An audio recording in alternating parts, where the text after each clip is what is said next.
This is Story Route Zero, a podcast where friends gather to talk of their travels through the good, the bad, the ugly, the funny, and even the confusing worlds encountered in games. We may not always know where we're going, but that's often half the fun.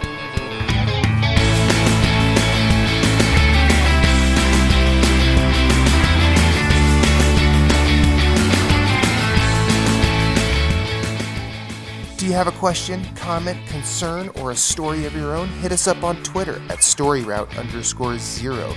You can email us at storyroute0@gmail.com, and you can find everything we do at storyroute0.com. Let's have a journey. All my life, I want money and power. Respect my mind or die from a lead shower. Welcome to Story Route Zero, episode 13? Yeah. Or is it 12? 13? I usually take a second to look, but I did not. My name is Matthew. Alongside me are a couple of friends. I got Jason, straight out of hell. How's it going? All right. I'm good. How are you? Drinking your coffee? You look like you're under threat. No, he's got a looks like a BFG, maybe a plasma rifle. Plasma He's all right. He's all right. I think he'll be all right. Yeah, he'll be all right. Got old shoulder number one right here. That other voice, Moose Cluel, Mouth from the South. How are you, sir?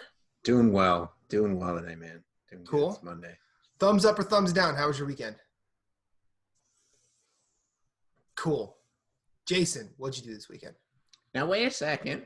Oh, you actually have something to say. No, I was just gonna say that was for the Audible people out there. That was 2 thumbs up. I was gonna get there. Jason, what'd you do this weekend? Well, we were around the house, obviously, for obvious reasons. But me and the wife... No idea what you're talking about. No idea. Me and the wife finally finished... We've been watching Lincoln Rhyme, The Hunt for the Bone Collector. Okay. They made a TV show, and we finished over the weekend a 2-hour finale. Sorry, what? They made a TV series on NBC. Yeah, Lincoln Rhyme. Okay. I don't know what that is. The Bone Collector. Denzel Washington. Mm-hmm. Oh, okay. Apologies. I was like, the what? What? Okay. Where's the spoon? Who plays his character? Russell Hornsby. It's do you remember the show Grimm? Yeah, a little bit. Not the main character, his partner. Mm-hmm. Oh, yeah. Okay. He plays Lincoln. Okay. Cool. So that was good. Okay. The weather was pretty nice, so we were able to take a few walks with family. Cool. Nice. That's about it. Other than that, just sort of trying to survive the quarantine. Yeah, today was day 1 of me being a pre-K teacher. Nice. Yeah, it was a rather interesting subject this morning. In Mr. Marshall's classroom, we don't tolerate no shit. There was a liquid lunch. Awesome. Where's your homework? I told you to have your homework ready. Well, so... But teacher, Daddy didn't help me out. That doesn't matter. He's 3 days away from going, Aria, do you know what being hungover means? Well, so it was funny that means you're drunk. No, it means I was drunk last night. I told Aria so in her school they do this show and tell thing. They're sent home with a bag with a letter and they're bring in a few items. So I said, okay, we'll do that. You could do all the letters. Today's A. Easy enough. I said, Mommy can't help you. You can ask her questions, but don't let her pick. Apple, Anna from Frozen, apple pie, we're good. Pulls out a flashcard. It looks like some galaxy in space. Flip the card over, the Andromeda Galaxy. What the? Your kid didn't. There was something else, and there's a book, Abe Lincoln. Okay. Yes, Abe Lincoln would start with the letter A. I had to teach what slavery was to a 5-year-old this morning. At 8:00. Wow. Yeah, that was my first day on the job. There's that meme going around that said, first day on the job, 2 kids already suspended, teacher fired for drinking. I'm trying to think. Like, I don't know if you're operating at like you're just moving, you're just progressing really fast, or you're just starting with the horrible stuff first. Well, when we were reading the book, there's a page and they're in shackles. She goes, "Why are they chained up?" I'm like, "Oh, okay, never mind. Sorry, wasn't ready to feel that one." Well, okay, so all right, sweetie, because humans are trash. There was a point in time. Some may say it's still going on. I think I did the typical parent thing, and I kind of just rambled. And okay. Can we move on, please? Your teacher's uncomfortable now. Who wants to use markers? Ooh. Oh, finger paints. Did you see the finger paints?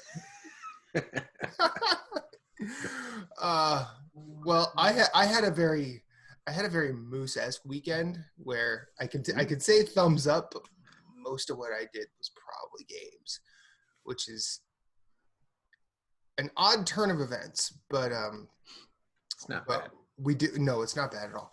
We did some running Saturday morning. Like Reva picked me up from work, and then we did some running, and then we were like actual running or errands? No, running? errands. Okay, errands, sorry. I was like, I mean, I know y'all have done yoga before. I was just like, maybe you're picking up running. I don't know. No, I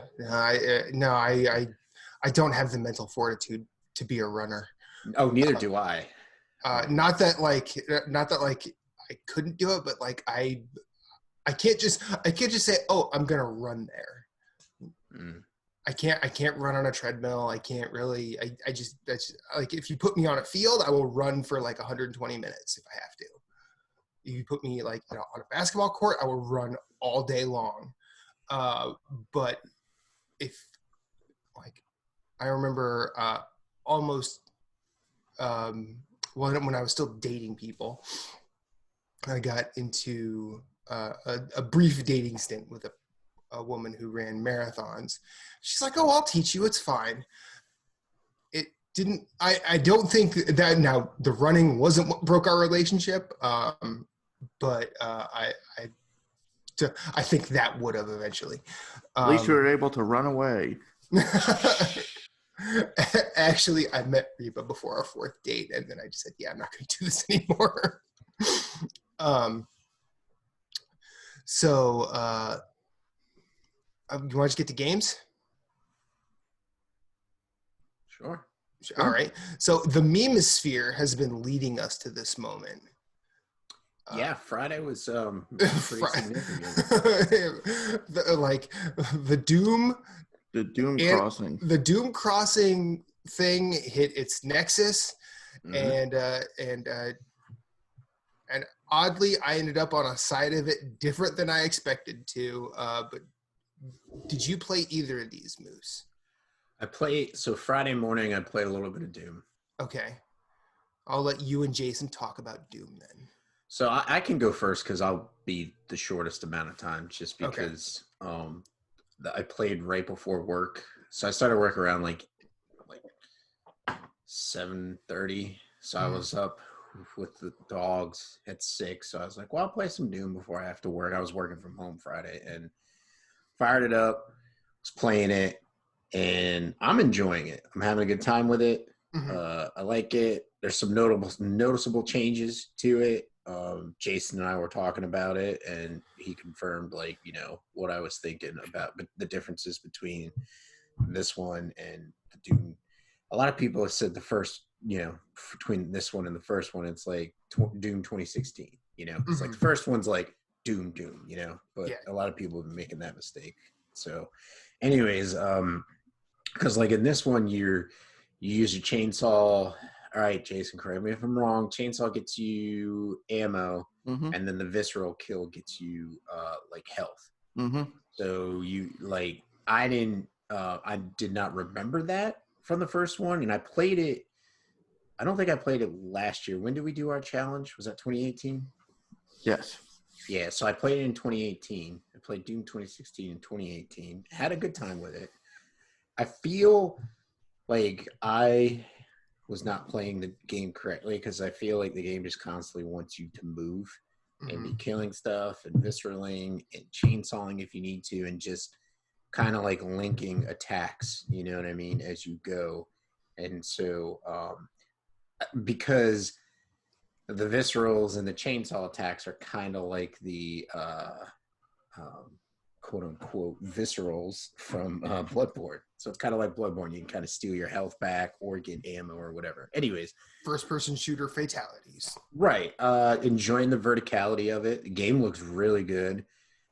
You start off with the shotgun from Doom 16, the same type, and then like you can upgrade your weapons, and then it's got some really cool layers to it. So I'm enjoying that. But I had to stop after like playing for like 45 minutes. But it's a good game. I'm enjoying it. So I want to go back to it, which I'll probably do sometime this week or weekend. But there was another game that I'll talk about later that took up the vast majority of my weekend. Okay. So, Jason, tell us about Doom. It's really good. Yeah. It's a lot. They've made a lot of quality of life changes for the better from 2016. Still plays the same way. You definitely have to play it on you don't have to play it on max difficulty. I don't think that's necessary. I mean, it adds to the experience, but the game, if you put it on I'm Too Young to Die, it's very easy. And I feel like Is that the normal or baby ass baby mode? That's baby ass baby mode. Okay. I feel like that you don't use half your abilities because it's just too easy. Yeah. I think I'm on normal. Moose is right. You do have to move a lot. The glory kills, they're as gory as possible. Mm-hmm. It would just be gory kills. I don't know what to call them glory kills. I mean, I guess for glory, but yeah, nothing beats ripping a demon's eye out and then shoving it down its throat. Sure. No. I mean, you're going to watch yourself die. Hey. But they did add, so the Doom 2016 had the glory kills and the chainsaw. You also have a shoulder-mounted flamethrower, because why not? And that gives you armor, if I remember correctly. So whatever you bathe in fire, anything you shoot, armor will just pop out of it like. Yep. And you obviously can upgrade that. The upgrade system is pretty good. Every weapon has 2 different mods to use. Like the shotgun has a grenade launcher and a full auto mode. Basically just continuous fire. Yeah. Moose mentioned the verticality. Definitely a lot more expansive than the first game. Doom guy can now dash in air. He can do like an air dash and then climb stuff. Not just ledges, like there's actual walls you can grip onto and like climb up. Cool. Doom Slayer Goku. Like Fallen Order, how you hit the wall and go. And then he can like leap to other walls and just the levels are massive. What else? It's just it's exactly as advertised. Okay. Now, did you finish it? I did not. I have 2 missions left. Okay. I am playing on the hardest difficulty, so I didn't breeze through it. Oh, okay. Well, no, the second hardest. There is actually like a hardcore mode where if you die, you dead. Yeah. Perma-dead. Yeah, I'm gonna pass. But no. The collectibles aren't that bad. The map shows where everything is. It's just more a matter of figuring it out. And plus the cheat codes, you can use cheat codes when you replay missions, which is kind of cool. Like unlimited ammo, all weapons are leveled up, like stuff like that. You have to find the code beat the level to go back, but it's kind of cool to replay that way. That's interesting. That's a good touch. It's kind of like was it Uncharted with the golden gun? Once you unlocked it, then you can go back and basically one-shot everything. I think Uncharted did that. Yeah, they because if you didn't do it that way, the Uncharted 4 the speed run trophy was was like. hard. But Okay. I think one of the cheat codes, anytime you stagger a demon, you could one-shot it. So if it's stunned, if you like, one of your grenades can actually stun them, you could just one-shot any of them, which is kind of cool. Wow. Nice. I'll probably beat it tonight. Hopefully finish the platinum. Relatively straightforward. Beat the game, all collectibles, then just a handful of multiplayer matches. Okay. Which aren't that bad. It's actually, I tried a few. You could either be the Doom guy or 2 demons. So it's a 1-on-2 match. Which seems unfair, but there's other like AI demons. So like that you can like glory kill, get health replenishment. Like, so it's a fun mode. It would probably be a blast with friends. Cool. And do you know, like, are they indicated that they are like non-AI? Like there's like a fighting game. When it loads in, it shows who's who. Okay, so like you'll know when you see them, you're like, oh, that's not an NPC or AI. Like, I did 2 matches and I happened to be the Doom guy, so I don't know if you pick the demon, but over their head was their name. It was two different demons. Okay, cool. All right. Yeah, sounds fun. Yeah, no, definitely. I wanted to get back to Doom 2016 before this one came out. I have it downloaded on my system, but I did not get a chance to because of something I'm guessing Moose will probably talk about shortly. There's 6 Dooms on PS4 right now, I think. Yeah, there's a lot of Doom. Yeah, Doom 1, 2, and 3, Doom 64, 2016, and the newest one. Yeah, that's a lot of Doom. I didn't get to play Doom 64. I did download it. Came as I think it just came if you bought it digital. Yeah, if you pre-ordered Doom Eternal. Yeah, and then it just became if you buy it. I thought. Didn't it? Okay. I didn't know if you bought it outright. I mean, it might not. Yeah, I'm not sure. I mean, I bought it to preload it, but I don't remember if it said like pre-order, because the only thing pre-order was the theme. Mm-hmm. It's a fun game. Cool. Definitely what I expected it to be, and some. No reviews this week?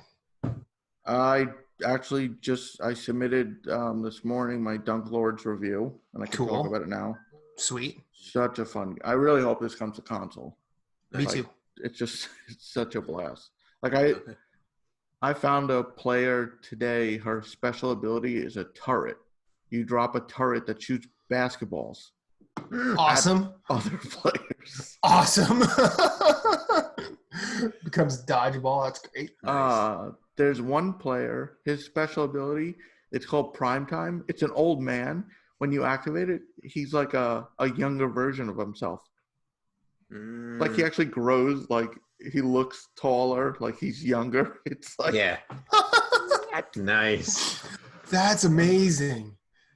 What did you say this guy worked on before? Did you say he was the programmer on Spelunky. That was the last thing he did. He's been working on this since then. Nice.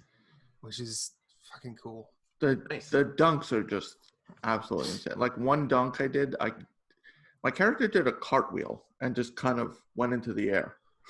Cool. Submitted that. I am working on the Doom Eternal review. What was it? What the hell? Pillars of Dust. It was a classic RPG. Came out on Steam. 8-bit style, like Dragon Quest, Final Fantasy. Not to be confused with Pillars of Eternity. No, not right.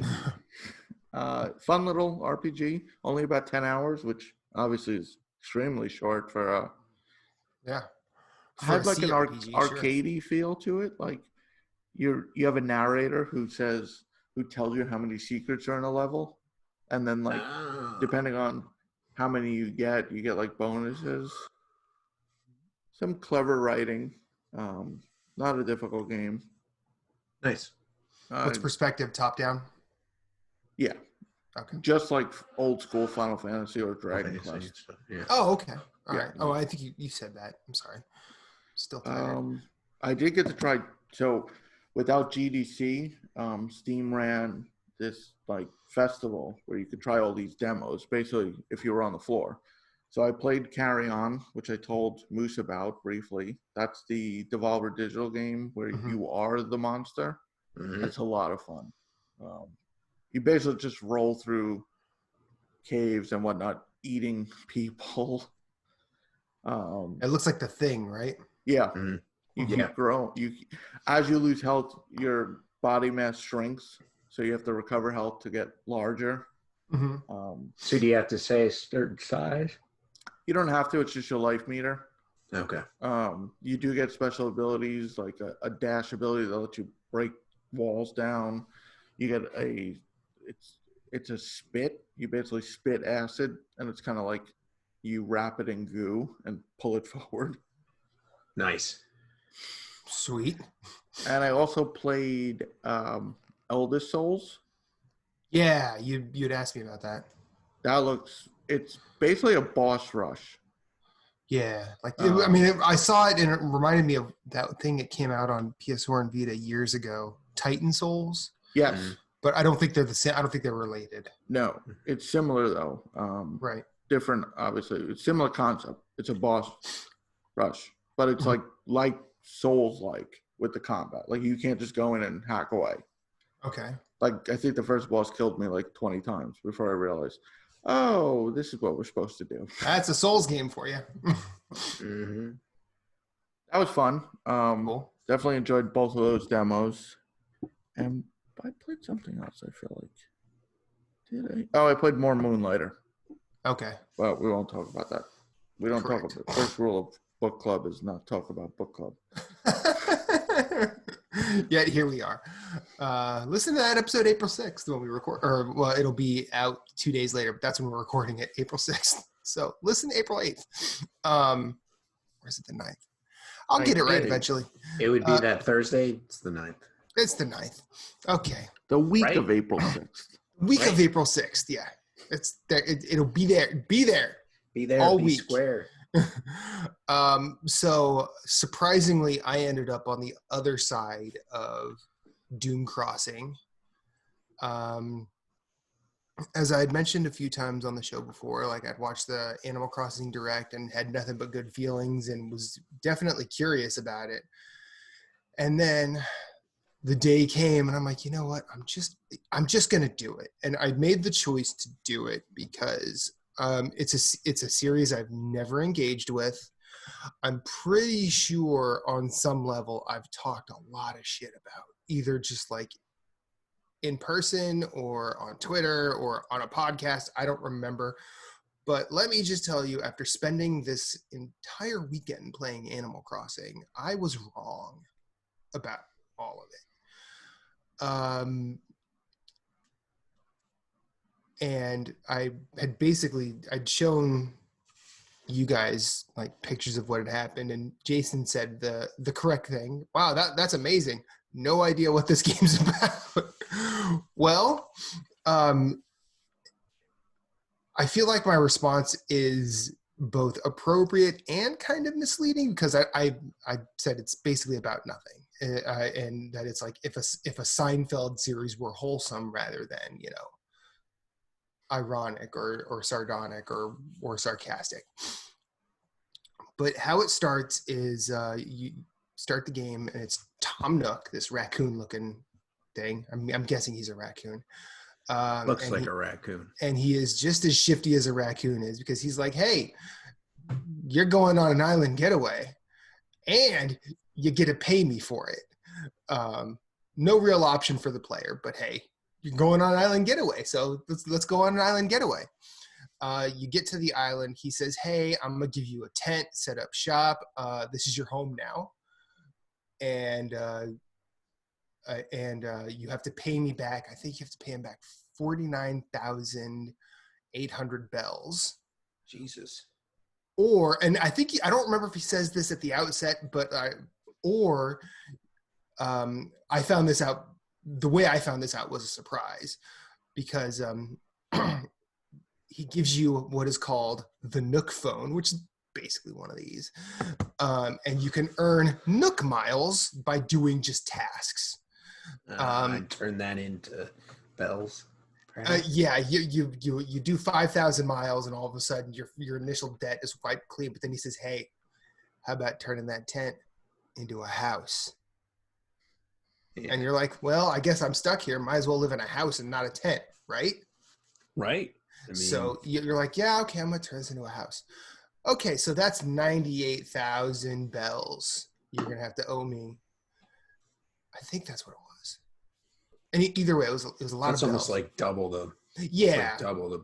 It's double. And then, and so he's like, you just pay me whenever. No interest, no. I'm not gonna.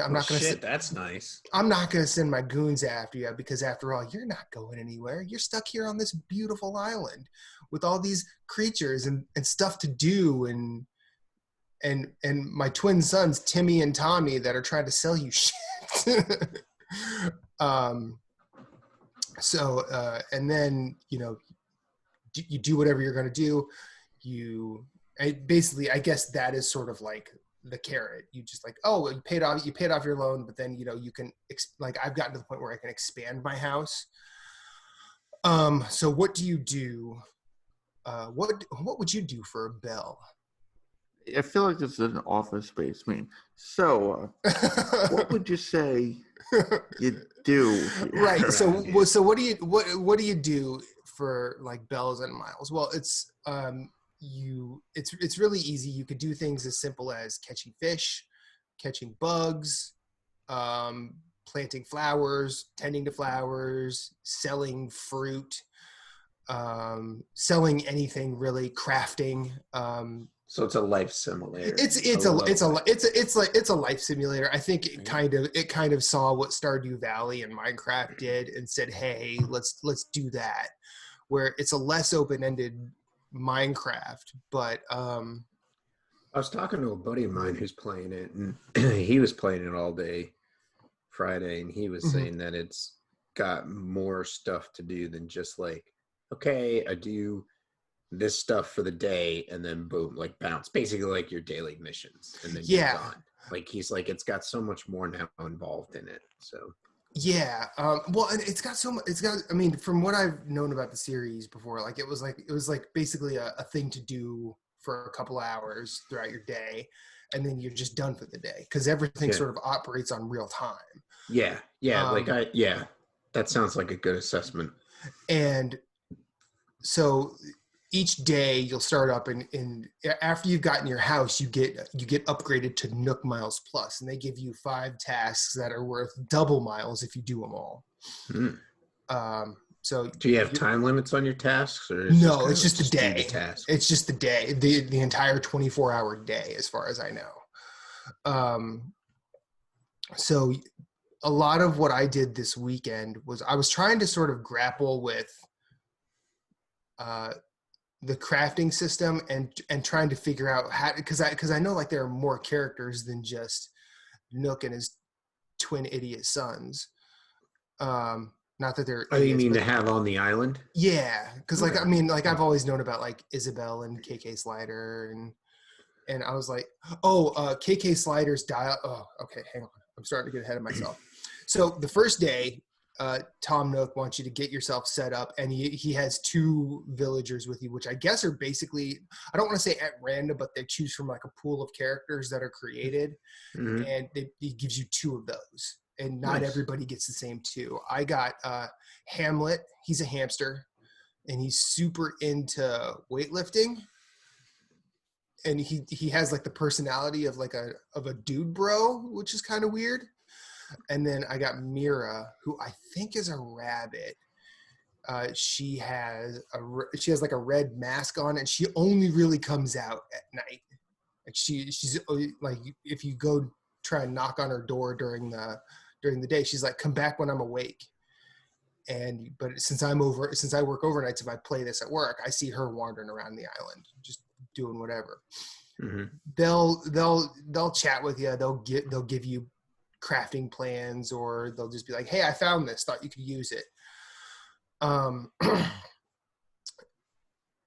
But with the first day, you get the two other villagers, you get yourself and the two other villagers set up with a location. You can choose from, I think, up to 4 different island layouts, and that island is your island. You can't change it. You can't have another. It's islands are basically married to the Switch. If you want to change it, you have to delete the entire game data, including your save. Just you have to start over. I saw a post. Someone, it was a screenshot of the island choice, and it goes, "I've been stuck on this screen for 2 hours." yeah, and I mean, I'm sitting there.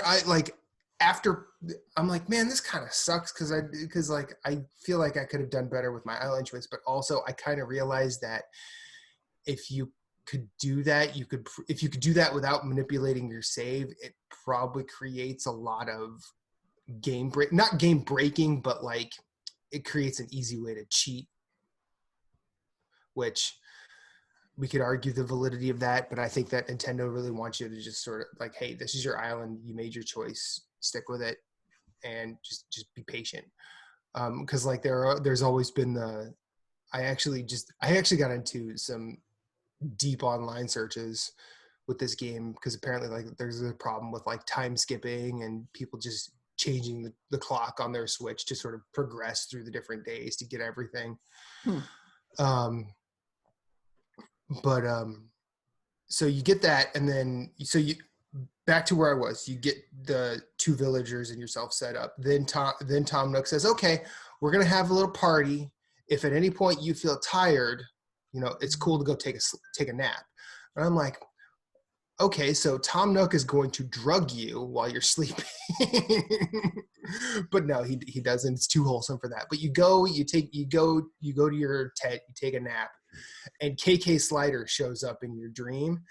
And I've always known that KK Slider plays music. I did not know he basically sounds like a 50s beatnik, and it's awesome. Nice. And I think I think that sort of leads into like the real revelation of this game for me is like the personality that's in it. Like there's no voice acting, but so it's all text. It's all text, but in my head I know what these characters sound like. Okay. Like, and I think that's kind of the brilliance of it. And I don't know how new this is in the series, but on each island there's an airport. And that's how you can go visit like your friends' islands, or you can redeem 2,000 Nook miles and do what's a Nook miles voyage, where it just takes you to, I guess it's a procedurally generated island, where you can basically mine that for resources. You can catch fish that you might not be able to catch on your island. You might be able to get new fruit that you can't get on your island, or at least you can bring back coconuts and plant those around your island. So like I've started planting palm trees on my beaches. Nice. Having a little shade in the sun. Yeah, like I got some bamboo shoots that I'm planting. I'm just waiting for it to bloom. It takes a couple days. Understandable. Now, do you have timers on those, or is it just kind of like have a stage when you're like, oh, okay, now it's done? You don't have a timer. You can stay there as long as you like. Basically, I think the idea is to stay there until you fill up your inventory, and then you just bring it back to your island. I want to talk about the 2 people, because that's really all it takes, that run your airport. They are dodos, which is great, and their names are Orville and Wilbur, which, Moose being from North Carolina, you probably know who they're referencing. They're referencing the Wright brothers. But like Orville and Wilbur might be the best characters in this game. mainly because Orville, he's your front facing, just trying to present a good image for Dodo Airlines. Like he will say like, "Oh, you're here today. What would you like to do?" And you're like, "Well, I guess I want to fly." "Oh, that's cool. We could do that. Where do you want to go? I see you have a Nook Miles ticket. Would you like to use that, or would you like to or you want to do something else?" And you're like, "Well," and then like the first time, I think you say, "Well, what does all this mean?" It's like, "Well, let me tell you what all this means. If you want to just go to your friend's island, you just need to be friends with them on your Switch." He doesn't use that term, but he's like, you can go to any one of your friends' islands. With the Nook Miles, it will take you to a random island that you'll be the only person there, but you can take what you want. But once you leave it, you can't go back. That's sort of doing the procedural. And you're like, and I think you get a reaction statement to that. And he's like, "Hey, just because we're flightless birds doesn't mean you have to be." Oh. And I'm like, oh my God, this Orville's great. And then Wilbur. Let's talk about Wilbur. Wilbur, as he every time he shows up on screen, he has dark glasses, and he speaks like he was an honorably discharged like military veteran that takes whatever job he's going to take when he's a civilian too seriously. Like he speaks in military speak. He's like operation, like he'll spell out the military alphabet, like, but when you're coming back, he'll be like, "Hang on a second, I'll be right back. Fill time." Well, all right then. I guess he's got to go and get it and figure it out. But yeah, the NATO alphabet. I know. I was gonna bring up the point. I took so many screenshots of this game. Okay. The NATO alphabet. Alpha, Bravo, Charlie, Delta. Yeah, that. I forget what I always forget. Burrito. Burrito. Yeah, burrito. No, dude, you have to watch Battlefield Friends. It's so hilarious. Like the support class guy. Oh, he's so funny. I was gonna bring up the tale of two Twitters. Animal Crossing's like, someone posted 64 per turnip robbery. Mine were 31. I bought mine for 110. Now they're 57. And yeah, it's some bullshit. That turnip market. Don't get me started on the goddamn turnip market. And then Doom's Twitter is either rip and tear or fuck this guy, referring to the Marauder, who's one of the most difficult and frustrating enemies. We're talking about turnip robbery and rip and tear. Yeah. That's funny. Bunch of bullshit, all of it. Oh, where is it? Yeah, but yeah, seriously, the Marauder in Doom. Fuck him. Like when you come back to talk to Wilbur at the dock for whatever island, he's like, "All right, we're 2 down and docked at the target island. Delta Oscar is go." Dodo? Yeah. Dodo is go. Bell Bottom Flamenco, this is Stovetop Photo Album. Do you require assistance? Over. It's like, what does any of this mean? Oh, it's so good. Well, that's like, that's like just like random, names for like whatchamacallit, like CB radio, which is what probably a lot of older boomers are doing right now that they're quarantined. Like, they're doing. But like seriously, I don't know.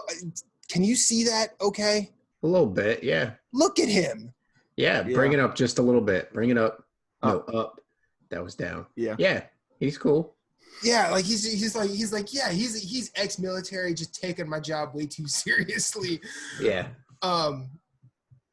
So doing that stuff is really fun. Also, when you start capturing like bugs and butterflies or fish, you bring them to Tom Nook, and he's like, "Hey, I got this buddy. His name's Blathers. He's really into nature. Can I send these to him?" So he's like, "Yeah." And you're like, "Okay." He's like, "Yeah, don't worry. I can't give you anything for it, but I know Blathers would really be happy if you send him some stuff." So we send him stuff. You send him. He shows up and he starts. He's an owl who's super into nature, and he has a really good personality as well. But he starts cataloging everything. You can find fossils. around. He'll categorize them and put them in. Eventually, you use him to bring a museum to the island.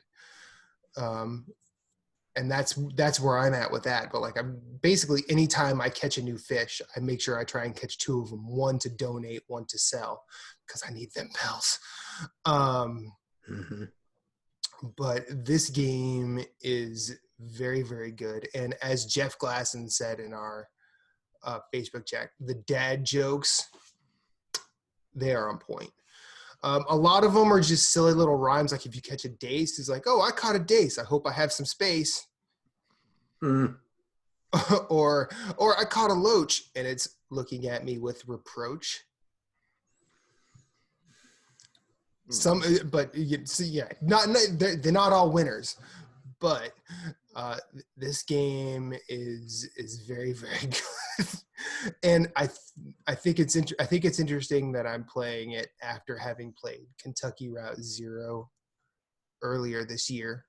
And it's two games that are tackling debt in very different ways.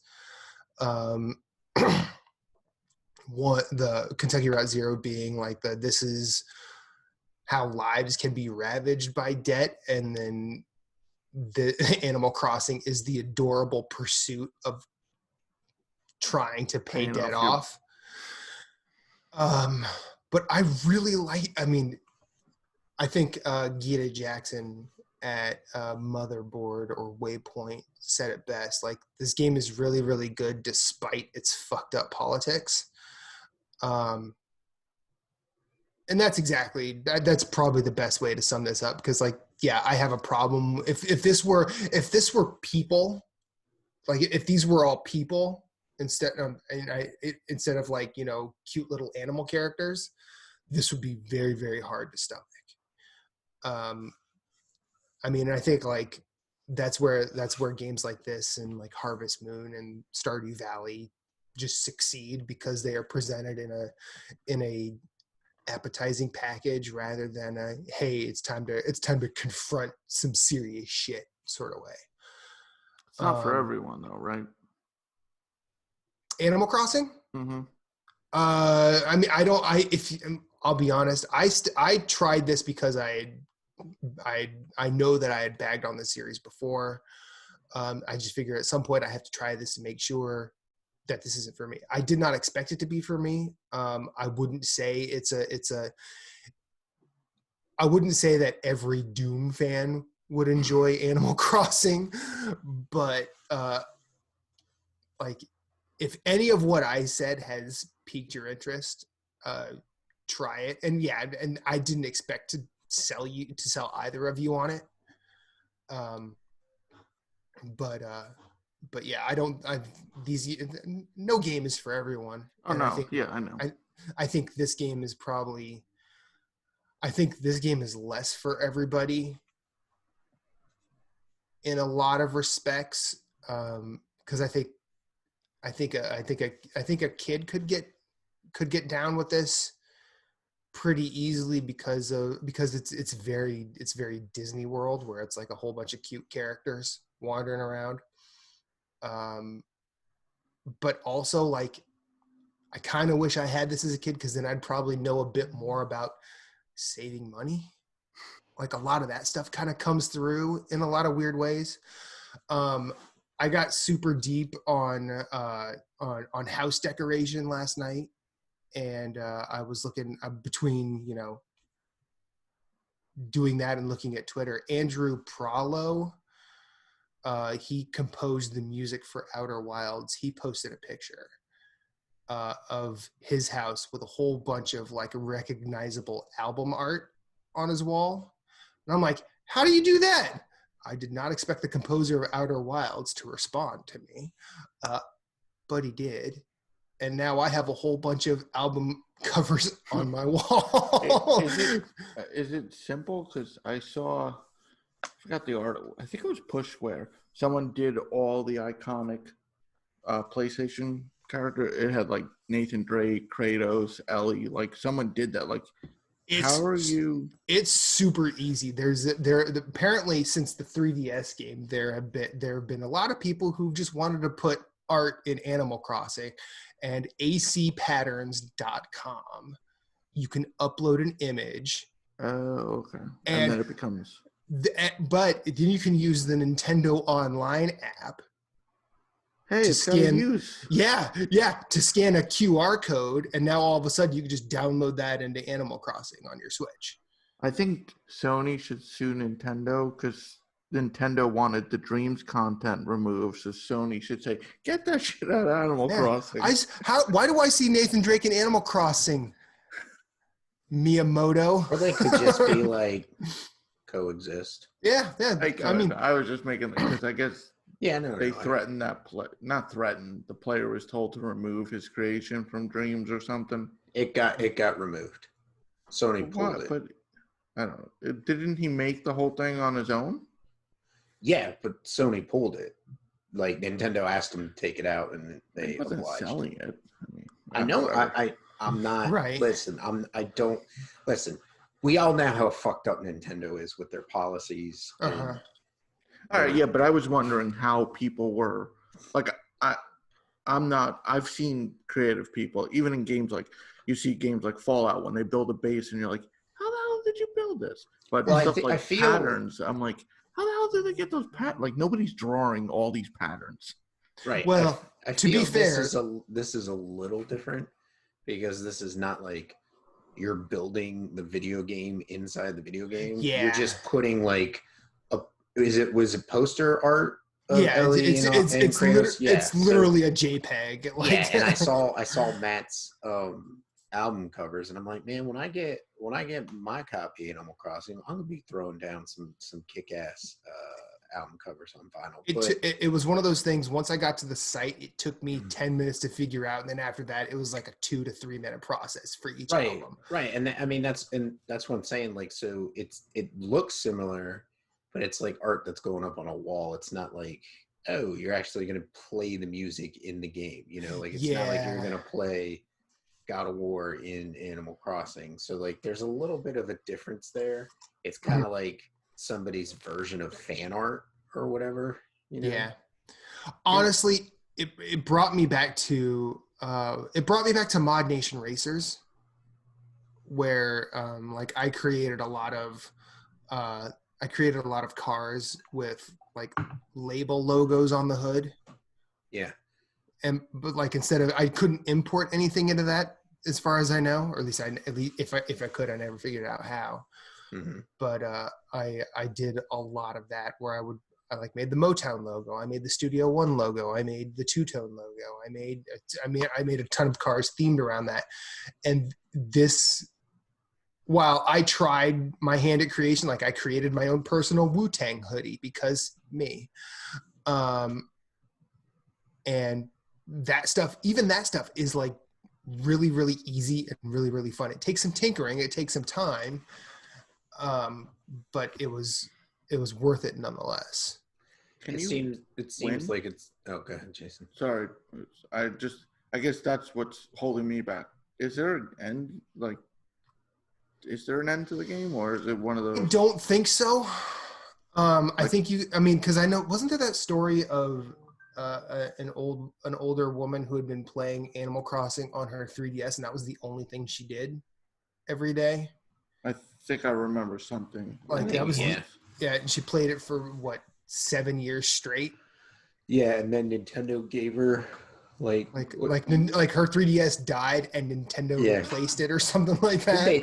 Was that the one where they reached into the vaults? Like to get her, was that or was that a Game Boy game? Never mind. That might be I think that was this.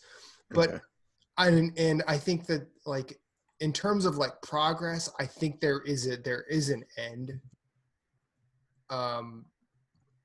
But it's based on days. Like I was listening to GameSpot After Dark, and I'm pretty sure that they got the game months in advance so they could progress through each actual day. Because I think what was it? Callie Plaguey? I think that's her name. I apologize if I get that wrong. But like she said, she was on day 20, and she was talking about she's not sure how much further she has, but she has noticed that just about everything is upgraded except for the shop, and that's just if you do the tasks associated with it.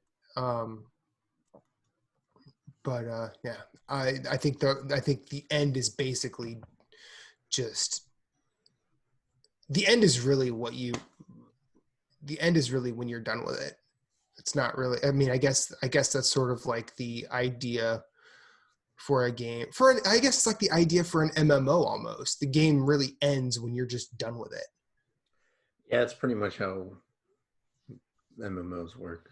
Yeah, like, because you could talk about going through all the quests or running all the dungeons, but just because you've ran them once doesn't mean you're done.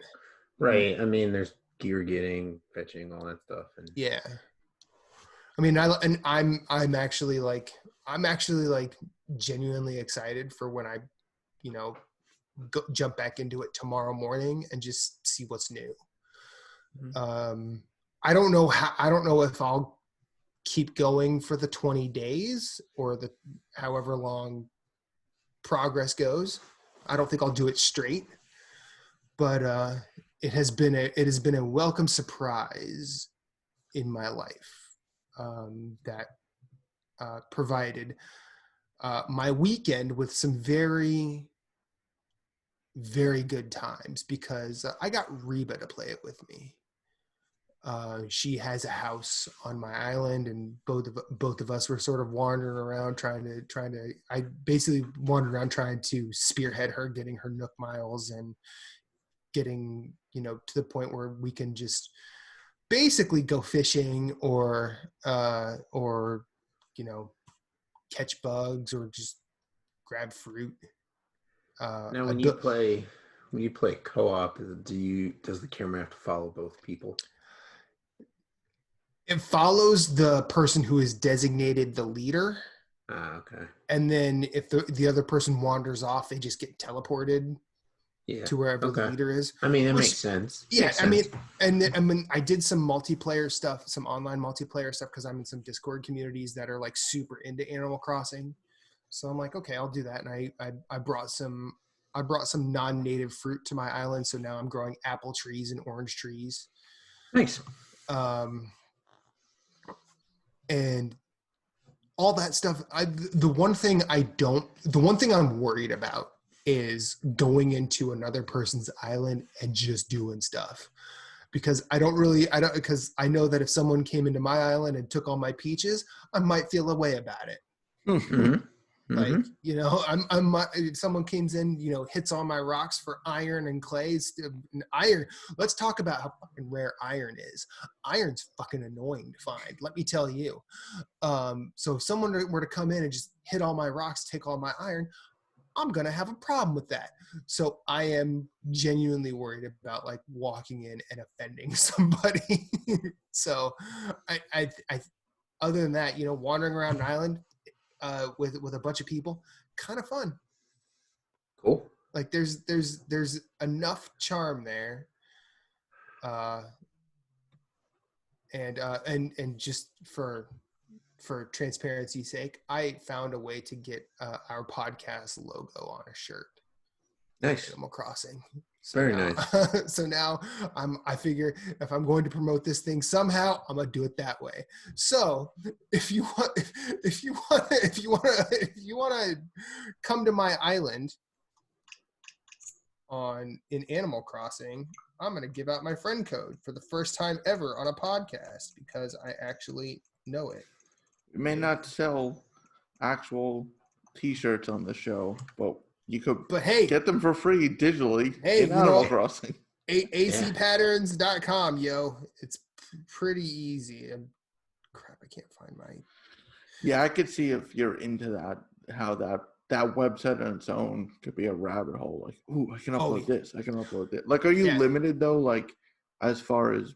Not on the website, but in-game, as far as... Like, there's a finite number of spaces. Okay. But I uploaded, I think I uploaded 10 album covers because I also have the KK Slider albums that you can get in the game. Of course, I have them hanging on my wall. I mean, but So you do have a limit on build You do space. have a limit. I don't know what happens if you were to overwrite stuff. I'm wondering if you overwrite, like if I have an album cover on my wall and I overwrite that spot, I wonder if it goes away. But I'll probably find that out eventually. But you can friend me on Switch. My friend code is 4618-1833-4012. I think I'm probably gonna have to change the outro so people can find that. Yeah, I feel like it's the type of game. Like I have a friend of mine who played Fallout 76. She put like 800 hours in, Mhm. but her whole thing was her base.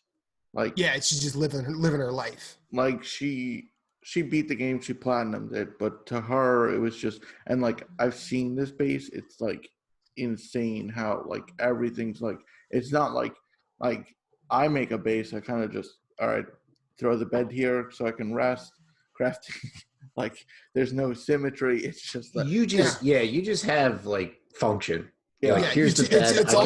It's all utility at this point. Right, like right. hers, like in the game she advertises as a vendor, people can go there Oh and buy. wow. Yeah, like it's like a multiple. She built it into the side of another building where, so she has a secret door, but nobody else can reach it unless you knew it was there. Like it's very extensive, and That's crazy. yeah, like she actually built the exterior of her base next to an in-game building, so she can open a door that only she knows is there, and it leads to the door of the building. But if you're playing, you don't see that. It's like, Oh, that's cool. I was like, that's pretty cool. Like, because she showed me, and I'm looking in this room, I'm like, this room looks so familiar. She's like, yeah, you're in this building. I'm like, what the? Because I'm like, I was just here on another server, and there was like, oh, Well, but it's like for people like that, like I feel Mhm. like Animal Crossing, like people who just endlessly want to create and just chill out, like that's maybe not It's cool. maybe not the create part, just because I mean you're only really limited to the designs you can create on clothing. Like you don't really you don't really customize like your house. My house is it looks like any house. All I got to really choose was the color of the roof, and that was really it. You don't get a really. It's not like The Sims where you could just build a plot. okay.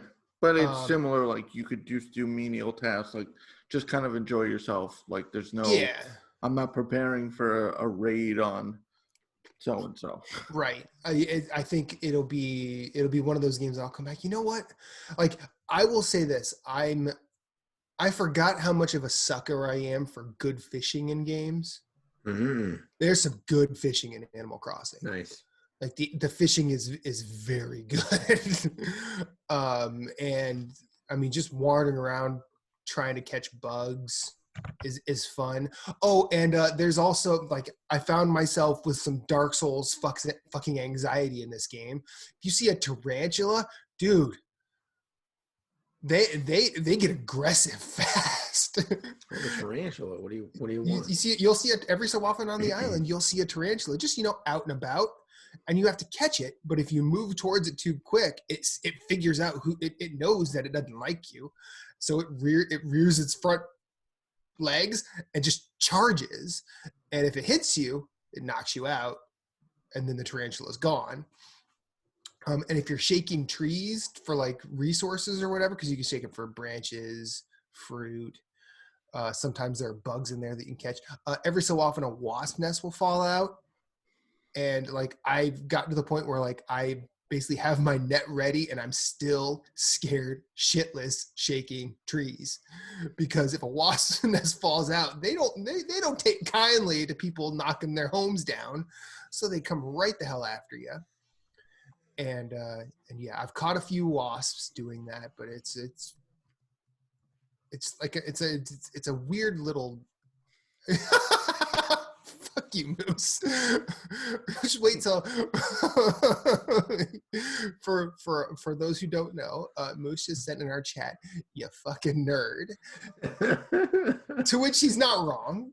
It's adorable. It'd be It's great funny. if the tarantula attacks you, knocks you out, and Nintendo came up with some partnership. All of a sudden, the Doomslayer appears and just wrecks shop.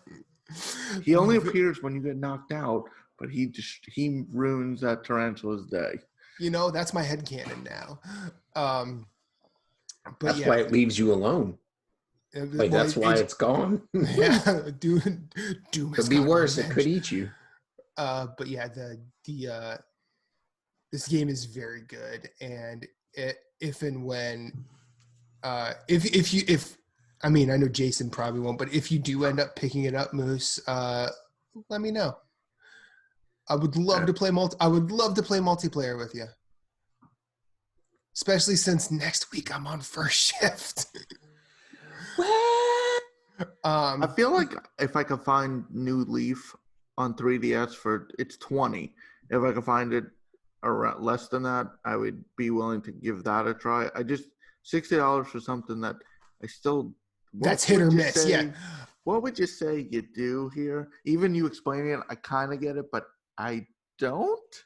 Well, yeah, okay, so I feel like a lot of people play this game because it's a game where, like, Matt's talked about the charm, but also it's sounding like it's a relaxation for Matt too. It like is. Oh man, just going around. I'm just getting some butterflies. I'm going fishing, running around with the wife, looking at the house. You know, I went to somebody's island. I got some apples and oranges. Now I'm growing them on my island. Like, it just seems like it's like you start off with an island, and now you're like, I had a tent. Now I have a home. Now I have, like, you're just. Oh, and when you go on the developing. Nook Miles things, you can find new villagers and invite them to your island. See, and that's the thing. Like, so you're just but you're doing stuff like to like make your island somewhere where you want to spend time. Like where you're just like hanging out, doing whatever you're doing. I mean, it's not relaxing to beat a demon with its own hand. No one's saying that. Could be relaxing. I mean, we know you work with a lot of idiots, and that's frustrating. So, I mean, your relaxation is taking that frustration out on on a demon instead of a coworker. And so, like, I feel, this is Matt's relaxation. Well, in a weird way, I feel like I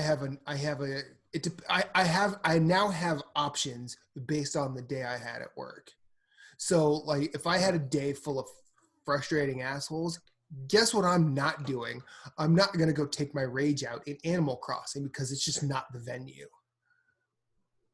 I would much rather go into the Division and just shoot people, or pick up a Souls game and start backstabbing assholes, or play Bloodborne so I can rip someone's guts out with a visceral attack. I mean, there's all sorts, or, I can do some glory kills in Doom, but like, I like having that additional option. And yeah, I don't know if I correctly sold Animal Crossing, but I don't know that's because I'm still very new to it and might not know the correct way to sell it. But all I know is it was something that 4 days ago I had never tried, and now I'm sad that I've been without. Yeah. So, like, you and I were talking about it, and you were like, if I like Forager, I would like this, and I think vice versa for you. Like, you enjoy this, like, if you ever see, and Forager's had a good an update since it's been released, like a significant patch of I shouldn't say patch, but like content, like a content patch, I guess I should say, because usually patch is like associated with fixing something, but it's not really fixing anything, it's just adding stuff. And so it's like the Terraria patches where they don't really, well, granted, some things need to be fixed. Some things do get fixed. Don't get me wrong. They also bring a shit ton of updates for that. It's just more for content than it is for fixing stuff. Yeah. But anyways, it like, that game is a lot of fun, and you're just like going out, and you're ever like, it's It's kind of like you're like walking in circles, but you're getting closer and closer to the outside edge, kind of like a vinyl. Like maybe where Oh you start on the wow, outside and you're going towards the inside. And I'm not saying like I'm going to reach my final destination, but like with your Forager, like it's vinyl destination. your vinyl destination. It's kind of the same thing, because like with Forager, you just start out, all you have is pick, and then you're like mining stuff, and you're building this, and then you have enough materials to build a bank, and then as long and then you can put stuff in your vault, and then your bank, as long as you feed your bank like ore, or whatever, it'll make rocks for you, or brick. I mean, not rocks, brick, or it'll make like your bank will turn out, when you feed it the raw gold, it'll turn out coins for you. You Right. sit there and like you could be off doing something else while it's doing it, and then when you come back you can pick up those materials, and so it's pretty cool. Like I know, like I've been away from Forager for so long. I really feel like I want to restart the game, because I like, knowing what I know now, like going back to start it for the first time, I do things like a lot differently. Like I'd set up things like more efficiently, kind of like Jason's friend did, versus like how I did it, like Jason would do in Forager, where it's just like, okay, bank goes here, like vault goes here. But like if I built it like his friend did, and actually like had it be like cohesive on how things go, like in one walk around my island, I can collect all my resources, throw everything into something to create something, and then boom, go back out and do another cycle of collecting or whatever. So man, I really want to play that game again now. That game's so good. Forager's really good. If y'all are looking for another game on your Switch to like be a nice companion to Animal Crossing, I would say Forager would be it. Although in Forager, like as far as I know, the only NPCs you talk to are the quest givers, and then you don't really even talk to them. So if you're looking for human interaction, Forager is not it. But if you're looking for somewhere to just kind of like chill and do stuff, Forager's another good game. But anyways, Stardew Valley as well. Stardew Valley is really good too. yeah, And there's multiplayer in Stardew Valley too. yeah, because that just dropped like September last year, I think. And I think it's been multiplayer on Steam forever though. Yeah, they just added it to PlayStation. Yeah. Yeah. Well, I mean, Steam wasn't since release, but yeah, Steam's been a while. Mm-hmm. But And like playing this game has made me want to try more games like that. yeah. I remember when the Switch first came out, there was a game called Smoke and Sacrifice. I know that game. That was released, and I'm like, that game looks cool. I'm gonna try it. And I feel like Animal Crossing is the survival game where you don't die. Okay. Does that make sense? Because like I know, like with Smoke and Sacrifice, you have to constantly be. I guess maybe this is probably like, I think this is from the Don't Starve guys. I don't think so. Or well, it reminded me of Don't Starve, but where you have to constantly be getting resources to try and keep people alive, or to keep yourself alive. Mm-hmm. And with this, like, if I go to an island, my tools can break. Like my fishing rod can break. My net can break. My shovel can break. I think the only things that don't break are the things necessary for traversal, which are the vaulting pole and the ladder. But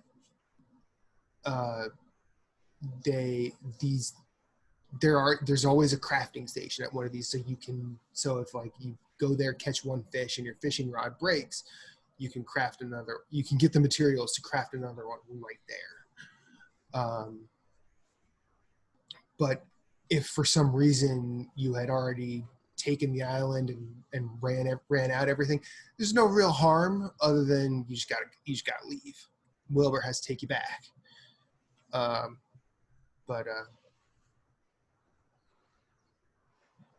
But yeah, we should probably move on. We've got the Doom Crossing out of the way, and Jason talked about what he's reviewed. Moose, what else did you play?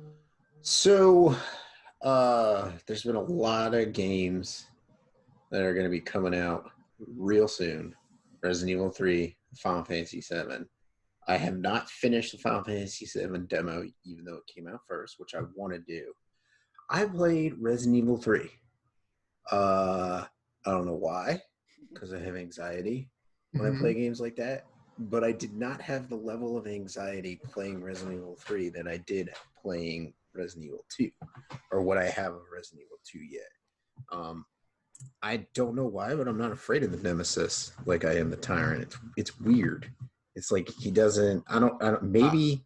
I think Mr. X stalks you. The Nemesis is like more like a bull in China shop. Like, I'm he here. is. I'm going. He is. He is. He's like, hello. So is this like a devil you know situation, or? Well, yeah. Like you kind of know. Like so. Like the Nemesis like expands on what Mr. X was in Resident Evil 2, whereas he goes through walls and he jumps. Like he's like you're playing the demo, and the demo, for one thing, the demo is fucking beautiful. Like it's beautiful. Number one. Number two, controls pretty well. I find myself like I thought having the sensitivity high would be good to be able to aim faster. No. Like the aiming is like I had to like turn the sensitivity way down because I was missing like so many shots. Now the ammo doesn't seem to be as precious as Resident Evil 2. It might also be because it's a demo, but like I was finding like some shots were missing. But then again, like the zombies are, you got to get used to it because the zombies are rambling and moving along, and all of a sudden their head might shift to the left, as they take that left step, and then all of a sudden your bullet goes right past their head, and you're like, there goes a bullet. Triple tap, chest. I read an article today where they were saying you can actually so the knife in Resident Evil 2 breaks, but it doesn't break in Resident Evil 3, so you can do knife-only runs, and the producer of the game has confirmed that some of the developers have completed knife-only runs for Resident Evil 3, so it'll be interesting watching people do knife-only runs. Using a spoon. So like the demo, I beat the demo in like 27 minutes. And so like you get some pretty good stuff. The only, you'll get like a pistol, you'll get a sight for that, you get a shotgun, you get some cool things going on. And then you'll get to a point like in the demo where it's like, okay, I got to go through this fencing. Spoilers for the demo. You got to go through this fencing, but there's a fire on the other side. Well, there's a fire hydrant right there. Okay, well, I got to look in all the buildings and find something, either a wrench to open it up or a fire hose. So you find the fire hose, and when you go to come out the door to get out there, the door's blocked. So you can't. So you're forced back away you came, and then that's when you meet the Nemesis. So you're like in this section where it's like there's a donut shop down at the bottom, and you're going up to the top where it leads out to the main city, and it's just like stairs. But you know how you have inside this, like in the center of the stairs, you'll have like shrubbery or whatever, you know what I mean? And so he's just standing there. He's got his big ass hand on a zombie's head, and he's turning it into whatever he turns him into, and then he lets go. And so that thing's coming at you, and so you got to dodge that. And then, so what's cool is the game also, I don't know if it's in 2 because I haven't tried it. I haven't played too much to 2, but Resident Evil 3 has a dodge move where if you're pushing in a direction, you can hit R1 and she'll like do like a dodge, so you can like bait. You can juke the zombies and get away from them. That's cool. Anyways, but so like you could get them to like come at you, and because they're almost guaranteed every time to grab you if you get within like arm's reach of them. Like you can't just run by them. Like if you're within arm reach, they instantly have you. But anyways, so you're going up the stairs to get back to where you have to lug the hose in and turn off the fire hydrant, or turn the fire hydrant on to put out the fire, and he just turns and jumps in the air, and just lands like right up in the middle of the stairs on top of like the section, and I'm just like, oh fuck. I'm like, I know where I gotta go, and I'm like running, hauling ass, and then like I get to the chain link fence, open it up, click on the fire hydrant, hook up the hose, put out the fire, So she's like walking. I'm like, okay, he's right back there. So obviously this cutscene is negating the fact that he's right back there. So like, I'm like, okay, Video cool. games, y'all. So I'm like, I'll keep walking. You take like a couple of steps and then boom, he just breaks through the wall and he just stands there and he does his infamous stars. And then she like missed opportunity. Jill been, like, oh yeah. and Jill raises her gun, and then like that's it. That's the end of the demo. And so I was like, that's pretty badass. I thought it was a lot of fun. I liked it. Like I said, it looks really good. It's a good time. I can't wait for the game to come out, which comes out not this Friday, but the following Friday. You got a week to finish too, man. Get going. Nah, it ain't gonna happen. But I do want to play 2. Maybe I'll do 2 before I get to it and run 2 and Final Fantasy VII Tangent. And then once I beat Resident Evil 2, jump into 3. Excuse me. But anyways, and then so that I did that and deleted the demo because I was gonna play through it again, but I'm like, why? The game's coming out soon, so I'm good. And the only complaint I have about the game is like when you aim the shotgun, like you'll move the shotgun and the gun it just looks like rubber. Like she's just going like it just does not look good at all. And you maybe not rubber, but it's just so like sickening, like the motion. You're just like, that's not that. I'm not moving it that fast or something. Or right. Like you'll move the crosshairs and then the gun will she'll move it so fast to try and catch up. But anyways, is it like when video games try and simulate someone with a shaky hand, but it looks like someone is standing in an earthquake? Yeah, a little bit. Okay. But anyway, so I played that and then I played the hell out of the Division. I'm talking the hell out of the Division. Okay. So I'm glad we got here because I have some things to talk about as well. So I am currently sitting at, let me pull up my note because I wrote a note. Currently sitting at Shade Tech level 55 and my season level is 51. So I've unlocked some stuff. Jesus. I got some cool. That's how much I've been fucking playing. So now that I'm getting into the grind for gear, now with it might have been this, I think it's this latest, it was the loot patch that came with Warlords, which it's 2.0. I think we're in loot patch 2.0. It's now called targeted loot. So when you go onto your map and you just hit up on the D-pad, it'll show you where you can find stuff around the map. So say you're Matt, you like LMGs and shotgun, which is also what I like. So you're looking for a new LMG, or you maybe want to steal a stat from an LMG. You update your damage.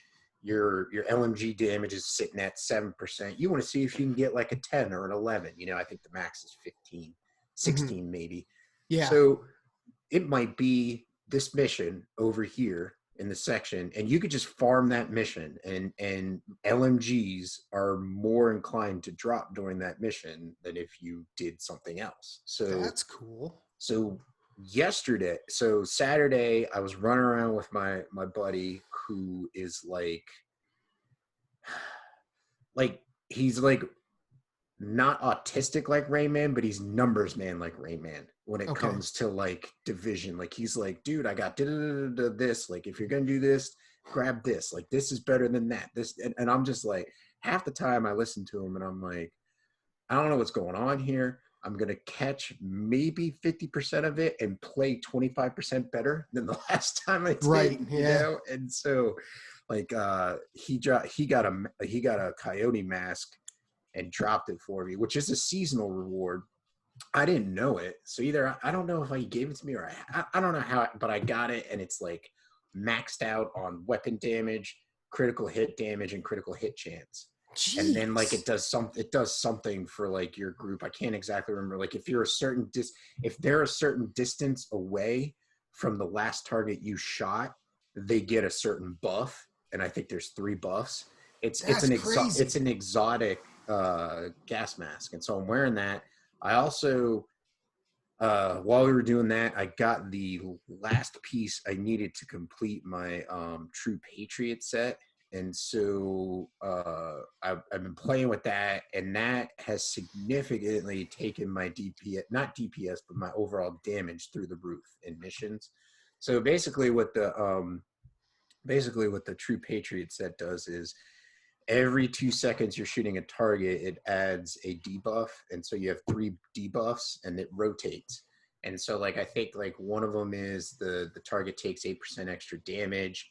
As long as you are shooting the target, you and your allies heal their armor. Your armor gets replenished. And then I can't exactly remember the third one off the top of my head, but it's the combined set buff that is the best in the world, and it's actually really awesome to watch. But it's cool to have the set because, one, you can track where your targets are. Like if they catch a debuff, you can see them through walls and stuff, so you know where they are, so you can find them better. So it's kind of like a pulse system from the first game, and the second game has the pulse too. So it's like having a pulse without needing a pulse. And then when you get all 3 stacked on them, if you have 4 in the set, you get what is called the full flag, which means when a target has all 3 debuffs and dies, they cause a 5-meter explosion, which does the total damage of that person's health and their armor combined. So if you're shooting things in group and killing things in groups, like shit around them are like instantly dead. But the kicker is it's a fireworks explosion. So it's like the 4th of July going off. So like you're just running around shooting stuff, and then you'll just see these fireworks. It'll be like, and it's like it's awesome. Like it's awesome. That sounds bananas. It is bananas. And then so like the basic set buffs are, if you have 2 of the True Patriot set, you get plus 30% ammo capacity, and then if you get 3 of the set, you get plus 30% magazine capacity. So like my LMG, which is 100 rounds, goes to 130 rounds. My one that's 200 goes to 260. So like my and then like my LMG capacity goes up significantly, like or your ammo that you're running around with, so you can run around and do missions more before you have to find like a restock. There's a certain backpack I want to try and find that increases like your armor plate that you can carry and all that stuff. But anyways, yesterday there was one mission. God, I was just thinking I need more of those too. Jesus Christ. What the I'm sorry to interrupt, but you are making me realize that I am falling behind in the division, and I'm not sure how I feel about it. Well, here's the thing. Like the thing is like I feel like it's kind of like it could be a little overwhelming because I was overwhelmed at first, and then I've picked something and I'm just going with it. So like, yeah. So now, now I'm working on specialization missions to unlock the gunner specialization. So the guy that I was playing with Saturday, he runs a True Patriot build. Mm-hmm. He runs DPS.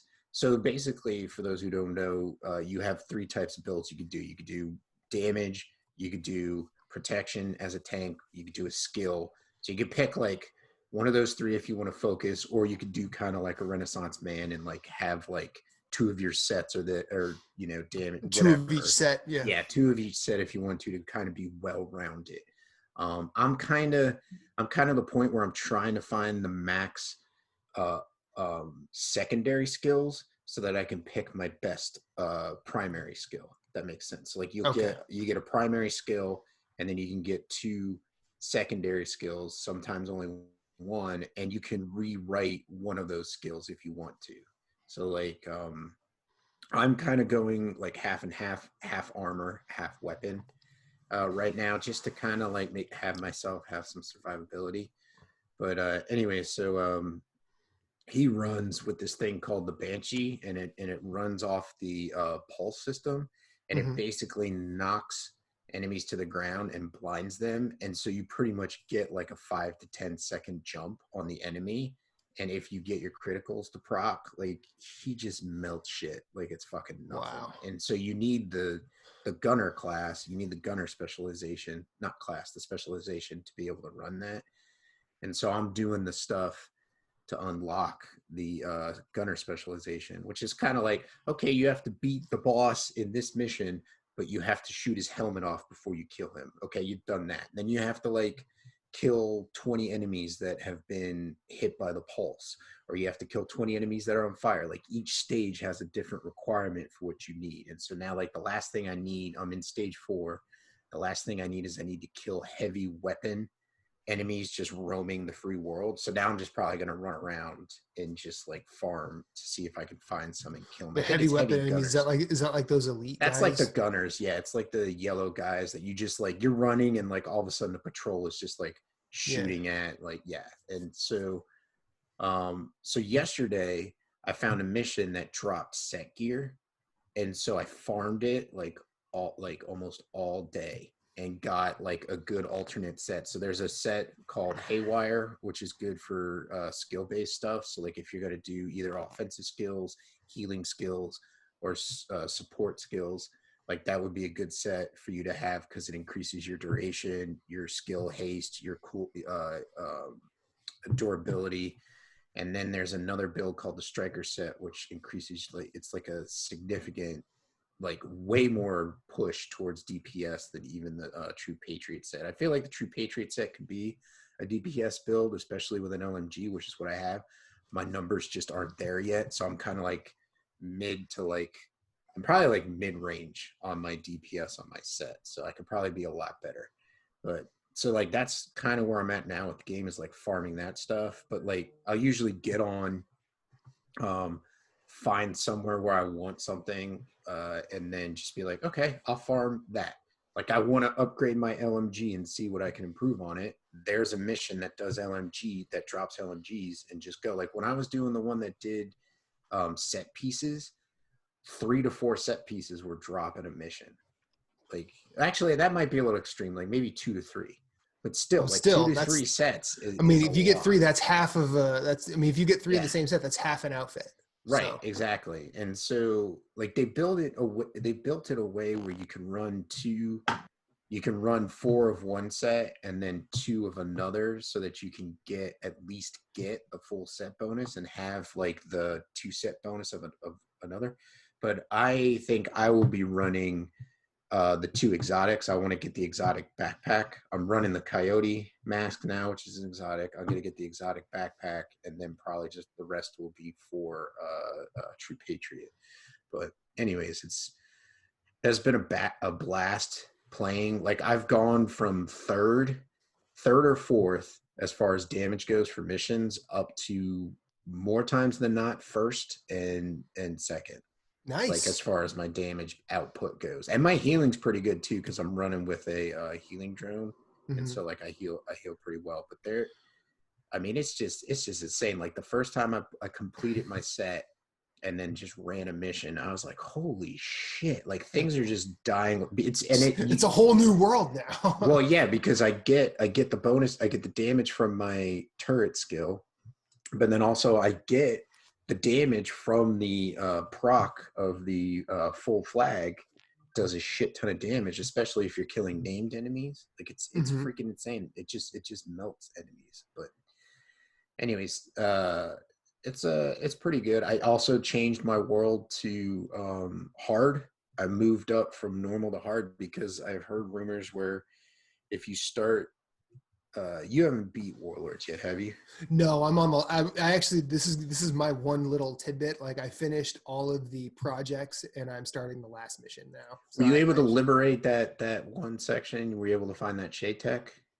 Yeah, we talked about that. Okay. Yeah, that was a Facebook. Like that was off. What happened was I got in. I there was a shade tech in Two Rivers. Or 2 bridges or whatever the section is. I was 4 out of 5, but there were no shade tech on the map. I basically started up the next day, still wasn't there, but then the game crashed. And when I reloaded it, it was there. So nice. So I did get it. But yeah, that's where I'm at. So like you'll figure out what manhunts are after you beat the game, and so I basically took down one of the first manhunts. The second one doesn't start for another week, I think. And so, like they say, if you start it on a certain difficulty, finish it on that difficulty before you up it, because it'll completely wipe your progress. So like when you do a manhunt, you have to do like 3 control points in a section, donate to, you know, all the control points. It's basically It's basically Yeah. complete a project. Yeah, it's completing projects, but like to a certain extent. And then they go one up, like you actually have to beat a mission, and then the last one is beating a stronghold. Okay. And so and then taking on that manhunt was pretty cool. It was fun. I had a good time doing it. And then so now I'm just kind of like running around, like working on gear, like you know, like finding gear sets and seeing what happens. Like I said, like I found that mission that was dropping gear sets, and then it's a fast mission. It's like 25, not even 25, 30 minutes, and you're done if you have a really good team. And you're just in and out, and you're done. So nice. Ran with a bunch of teams, some good guys, some bad people. It is what it is. But all in all, it's freaking awesome. I'm having a blast. Like Jeff asked me, I think Friday night or maybe earlier in the week, he was like, do you feel like, are you bored? Like, do you feel like you're grinding the same thing over and over? And like to an extent you kind of are, because you're just looking for gear. But then there's so many things to do in the game to like mix things up. Like I was saying, you could pick a mission and be like, I'm just going to farm for a new LMG, or I know I want to try shotguns now, so I'm going to farm for shotguns. Oh, this mission over here does shotguns. That's when I'm going to farm for a little bit. You could do bounties to try and get exotic weapons. Or I'm frustrated with this mission, so I'm going to go there. Oh, look, there's a territory control over there. I'm going to do that instead. So I thought they were doing it when they initially launched Warlords, but it's coming in a patch. I was under the belief that you were going to be able to be allowed to reset your control points. So like in the initial release of Division 2, your control points could be taken over at any time, so you could reclaim them. The only time now that they will be taken over is during an invasion, which is the Black Tusk. And then in the next patch, when you can go in and reset your world, which will all your control points become hostile, and then you could go take them over again, so you could just farm them. So you could do missions, you could do control points, you could buddy up with somebody and do bounties if you want to. I have not done it yet, but I'm going to, because I'm probably just going to wait for Matt, because he's going to day shift soon. But you could go to the dark zone if you want and do some PvP. You could also do PvP that's not dark zone related if you wanted to. So I mean, there's a lot of cool stuff going on in it. And then like the seasons and the Shade Tech thing. So like the Shade Tech, like now that I'm level like 50, I got a decent amount of investment into my character. I'm at like over 1% increased in health and like damage and stuff. And as you can move that needle up to, I think 10% total for all the stats. So there's like 4 stats in all 4 trees, and then you can increase each stat like 50 levels. So that's whatever. And then there's one Shade Tech thing. It's called Scavenger, and every time you get a point in that, like you'll get to pick between money or crafting materials. So it costs crafting materials to like respec your gear. So like I picked up how do you get scavenger points? It's the same way so like when you get a shield you could level, just choose to no. So like what the game does is it's like Paragon points in Diablo 3, where it'll just say, okay, well, you just got primary Paragon point, now you get secondary, now you get this, and it just cycles through what you get, and Scavenger is one of those. And so like just today I got a new chest piece, a new True Patriots chest piece, and it had better critical hit damage on it than the piece I was wearing, but it didn't have better armor. So I just went to the recalibration station and overwrote the armor to have like, I think I upped it by like 9,000 points or something like that. And so that was a significant improvement. And Jason, that's your cue. Oh, I'm sorry. He apparently he's asleep. Go ahead. No, I it's got over it. 9,000. Okay, No, Moose did actually, I it think for it you. was You're 90. welcome. But anyways, so like I was able to increase my armor, but then it also upped my the critical hit damage by like an extra 4 or 5%. And I had so, a joke like brewing. You ruined it. Like the momentum was there. He was gonna finish, and I go, "Would you say you got over 9,000?" But now it doesn't. Well, I mean, you waited more than a second. I'm like, come on, it's there. Okay, anyway, Moose, continue.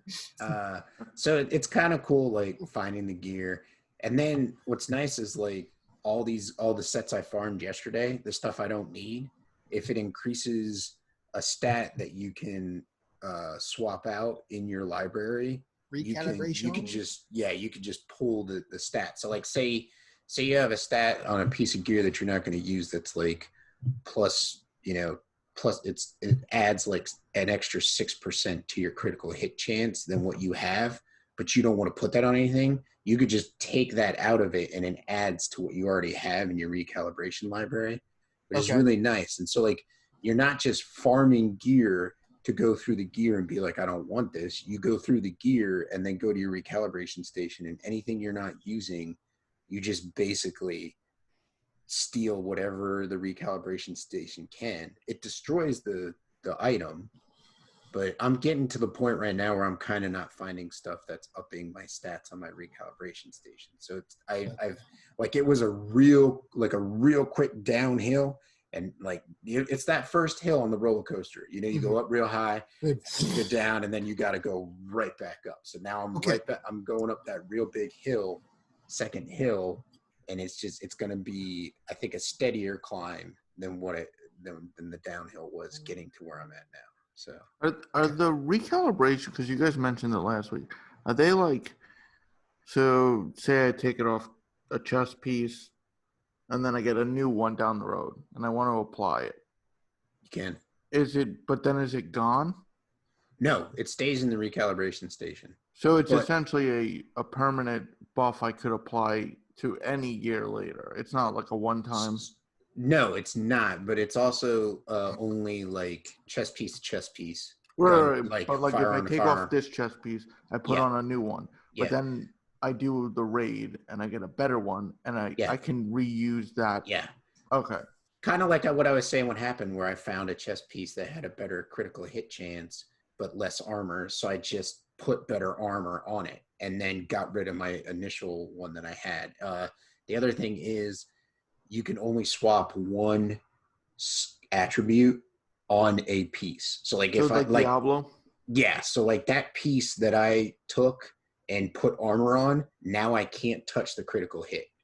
So like what's really weird is like my LMG is really good, and I haven't found an LMG that's better than it, but I didn't increase the damage on it. I increased the critical hit chance, which I'm like, I don't know why I would have done that. So now I'm trying to hunt down a better LMG that has better damage, and I can increase the crit chance, and or vice versa, has a better crit chance. So you can't reset once you do it. No, once you do it, the only thing I can do that weapon now is if I find better crit hit chance, I can recalibrate to get that better crit hit chance. So you can recalibrate something you've already done before as many times as you want, but it's only that one stat.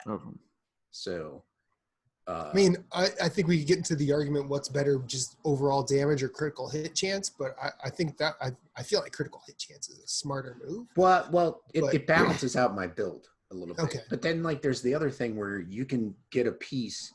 So say like we were talking where you have the two pieces of each three types, like you have like 3 weapons, 3 armor, 3, like you find a really good piece and you need to get rid of weapon damage and put like something for your skills on, you can overwrite that. Or if you get a piece that has armor and you want to put weapon damage on it, you can overwrite that.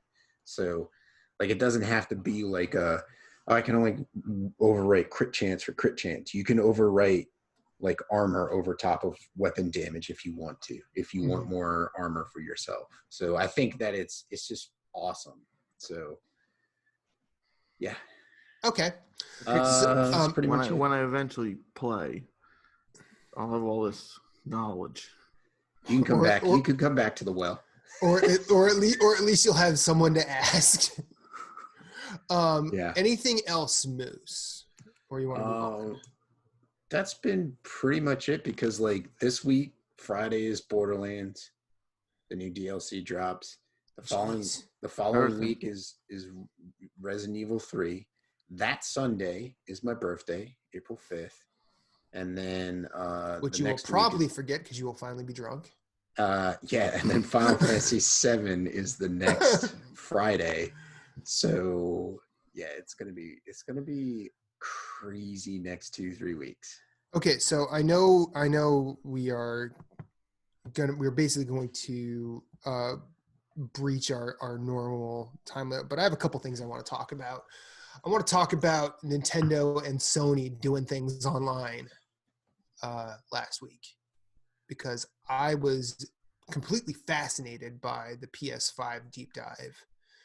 Okay, yeah, that Cerny did. I know it got a lot of shade online because there were like, what? There are no games. Everyone thought it was fucking E3 when really it was their GDC talk, and I feel like they said that up front. They did say it up front there are going to be no games shown. Yeah, like we're just going to do our GDC talk. And let me tell you, if I'm going to listen to anybody talk about stuff that I overall do not understand, I want Mark Cerny to be that person.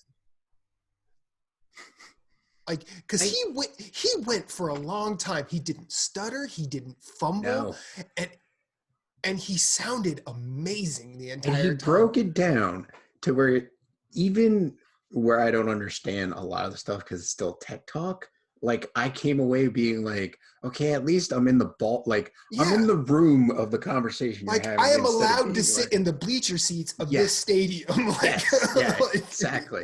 Instead of being like, I should not be here because I have no idea what's going on. Yeah, like, I liked video games. Where am I? He did a great job breaking it down for people, and I thought it was very entertaining, very cool. I like the SSDs. Mm-hmm. I like the tech that they got going behind that. I like the eliminating extra load times, just so developers don't have to be like, oh, hey, how do we hide this? Yeah. Here's Lara Croft crawling through, like a small opening. So here's a load screen. You know what I mean? Like, it's kind of cool that they hit it that way instead of it being a load screen. But, it's nice that they won't have to load that anymore. Like it'll already be on there. Yeah. So, I mean, I think there was I saw a weird amount of console wars creeping into the discussion. We're like, oh, well, they're talking about 3D audio, but the Xbox already has this and it does it better anyway. And they pointed to some numbers and I'm like, I don't know what any of that means, but I felt like hearing Cerny talk about it still made me understand it more than you just did. Yeah. And then of course everyone's talking about goddamn teraflops. Nobody cares. Like this is my thing. It's like you could have let's go car racing. Like you can have the best car in the world, but if you don't have a good driver, it's fucking worth jack shit. So like you could have the best system in the world, but you don't have games to play on it. Like it's what developers and what Sony does with the power. I mean, you look at this console generation and it's like fucking basically stomped their ass with like games. They stomped them with inferior tech. So now the PS4 was superior for a time, and then they became inferior when the Xbox what is it? The Xbox One X. What the fuck it's called? And now it's the Series X. And when that came out and the Pro came out, the Xbox One X like mildly went ahead. It's not and all that stuff is all that. I mean, I know that like I only play on Sony. I mean, that's just because it's what I have. I don't have Xbox hasn't sold me on anything, and anything that they have sold me on, with the exception of Sunset Overdrive, has come other places. So I don't need to buy an Xbox. But trying to line up troops and say, pick a side now. It's just like, come on, we've been over this. Yeah, just like, play games. Don't man. need to do this anymore. I mean, even with Sony bringing Horizon to PC at some point, like it's. I mean, I think that's the writing on the wall. I mean, none of them are going away, but none of them are leaning into you have to play this here anymore. Well, the whole thing is if they don't move that direction, they will go away. They will go away. Yeah. And it seems like some of them in the higher up area are like noticing the moves that Microsoft is making, being like, our game will go everywhere. Mm-hmm. And I mean, Microsoft has the like way more money than Sony does. Oh, definitely. Like, spend on this stuff. And I mean, that's why they have the Game Pass. Mm-hmm. Game Pass is like supplemented by the fact that they have Microsoft Office money. Like that's it. That's how they pay for it. Like it's. But anyway, so like Sony needs to be putting their games in more places so that they're around longer. And anyone who's still arguing the console war, I guarantee you didn't understand Sony's talk at all. Nope. Yeah, I mean, honestly, I think the big announcement that Sony can make, and I don't know how interesting or not interesting this is going to sound to either of you, but like if Dreams were to come to PC, I feel like that's a game changer for Sony. Yeah, we talked about this a bit, in some of the PlayStation parties that I've been in since that presentation, which was Tuesday. Yeah, was it Tuesday. And the consensus seems to be, yeah, I'm going to buy a PlayStation 5. Mm-hmm. The only thing we're waiting on, which was not shown because they said they weren't showing anything, is games. Yeah. Like everybody has been, I want to get one, but like it's just a matter of when. Am I going to get one launch day? Depending on the titles it is it going to be something like I did with the PlayStation 4, whereas I picked it up a year afterwards and got 2 games with it for the full price of the system, I mean, you could pay full price for a day one and not get anything with it and have to invest in games. Or, I mean, just play your backlog. Yeah. I mean, could you imagine playing like Spider-Man or even Horizon Zero Dawn? Now, granted, there weren't a lot of load times in that, but the front-end loading on that was like, you're sitting there for like 2 to 3 minutes waiting for it to load. Now, granted, it didn't load once you entered the game, but like, think of that being gone. Like that load time is down to like maybe 30 seconds. Like it's like it's just insane. Yeah, and I mean, I think it's nice to finally have more information about what Sony's doing, because for a long time it's really only been Microsoft, and like I mean, it's understandably like I think Sony had a better plan to control their message, but then the coronavirus has fucked up a lot of conferences, so they've not been able to really get in front of it. I'm glad that what happened. I also want to point out a lot of people were like making fun of Sony's like production attempt, like with the pseudo fake audience.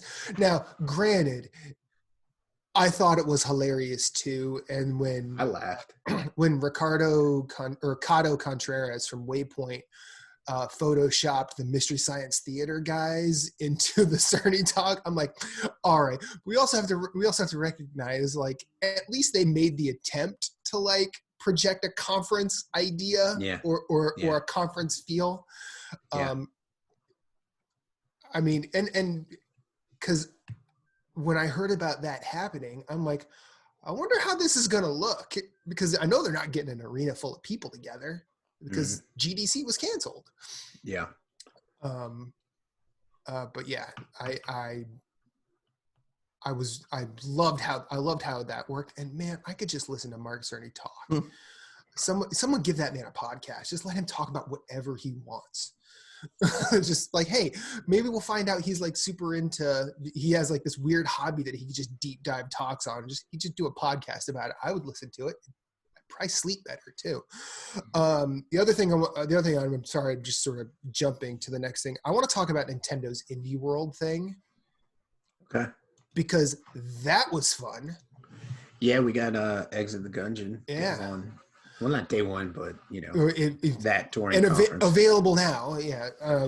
Which I love Enter the Gungeon, so naturally I'm getting Exit the Gungeon on Switch. I felt that there was only one game looking back at it, there are two games that I walked away just not caring if I ever played. One was that Wingspan game, which looked like bird watching with dialogue. And that's just what it looked like. I'm not like trying to be pejorative or anything. That's just what it looked like to me. And then the other one was the Cyanide and Happiness game. Yeah. Which I like Cyanide and Happiness. That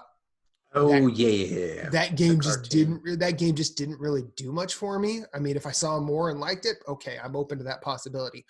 But holy hell, there was a lot here. And I liked I like the fact that we get John Vignacchi talking, because I was wondering what his front-facing role at Nintendo was going to be. And two, like, I like the fact that they were pretty forthright in saying, "Hey, this isn't a console exclusive." Like, everything was timed, and it wasn't like, what was it, Microsoft at E3 where they were saying so many exclusive, but all of them were like timed or whatever. Yeah. And plus, I know we are super indie friendly here. And I felt like each of us had to at least come away with one game that we wanted from this. And I came away with like a lot. Yeah. Yeah. I mean, I mentioned Elder Souls. I played the demo. I didn't know. I don't know if I missed it in the Discord. I didn't know it was coming to Switch in the summer. Yeah. So that was kind of cool. Yeah. The new game from Hello Games. Last Campfire. Last Campfire looks pretty good too. I thought it was really cool how Sean Murray said, "Hi, I'm Sean Murray. This is blank, and he designed a game for us. Talk about it, blank." I don't remember the other guy's name. So, and I think the Exit the Gungeon thing was, I think that's why, like, people don't realize, like, don't ruin surprise, like, leaks. Yeah. Whatever, leaks happen, but like, I heard nothing that Exit the Gungeon was going to be available today. Like, yeah. Like, that's always such a cool, like, and you know what? Yeah. It's available now. Thanks for hanging out, guys. Oh, by the way, you can get this one today. Yeah. Like, I think that's nice. That's always so cool when you watch a conference and they do that. And it's not like. Which I'm going to tell you right now, I will, when I finally subscribe to Apple Arcade, I will play it there just to see what it is. And then that'll probably be my sales pitch. So what was that? The only other thing I'm waiting for from that Apple Arcade is was it Bleak Sword? Yeah. That game looks so good. I'm sure it'll be coming out on other things. I'm sure it probably switches its first place coming. Sure. And then maybe eventually PS4, but that game just looks so good. But I am going to talk about a couple of things because they announced a sequel to one of my favorite PS3 indie games, Pixel Junk Eden. That's right. Pixel Junk Eden 2. And I'm like, I saw that. I'm like, wait, what? That's what I said too. And I'm not that I'm a fan of it. I was just like, the only reason I know the name of that game is because, well, I know Pixel Junk from shooters. Yeah. Because I have Pixel Junk shooters. But then I was like, he's talked about Eden a bunch of times. Eden is legitimately one of my 20 favorite games ever. I mean, it might even be one of my 10. But holy shit, I did not expect that. And the fact that it's not like, it's still the same guy, it's still Bayonne. I know the soundtrack is going to be amazing. This is the time. It is now the time for fucking signature edition, special reserve games, limited run, IM 8-bit. Someone release a physical edition of the first one and put the soundtrack on vinyl. Please. Please. What do you Please. do you think like they would Please. Yes. But do you think they would port the first one since the second one's coming to Switch? And if the second one would does hope well, do you so. think they would port the first one? The fan in me is like, oh yeah, no brainer. But the person who wants to think pragmatically, I don't know. Would it play well on Switch? I'm not talking like technically. I'm talking like, would it be a good time to like just jump in and play? Oh shit, yeah. Shit, yeah. I mean, there's not a whole lot. There's not a whole lot of story. It's not super lore heavy or anything. Like, you want to talk about a game where you can just chill out to. Like, it's very much in that Tetris Effect vein where you'll be doing something that can be a little gripping, because it's just like you're jumping from plant to plant to try and grab the spores, if I remember correctly. But a lot of that is like, you don't always see where you're jumping, so you kind of have to remember the geography of the world around you. And it's all on a 2D plane, but like the visuals are trippy as shit in Pixel Junk Eden. If coupled with, you play that game with headphones, and it's like, it's such a heady EDM. Well, I say EDM soundtrack, but it's not like a thumping drum and bass, but it's definitely a pulsar of a rhythm. But yeah, like, somebody just please just put Pixel Junk Eden on vinyl. That would make me so happy. And I also liked, we got the new Swery game of Deadly Premonition fame. He's releasing another game on Switch called The Good Life. I found out about this game when it was kickstarted.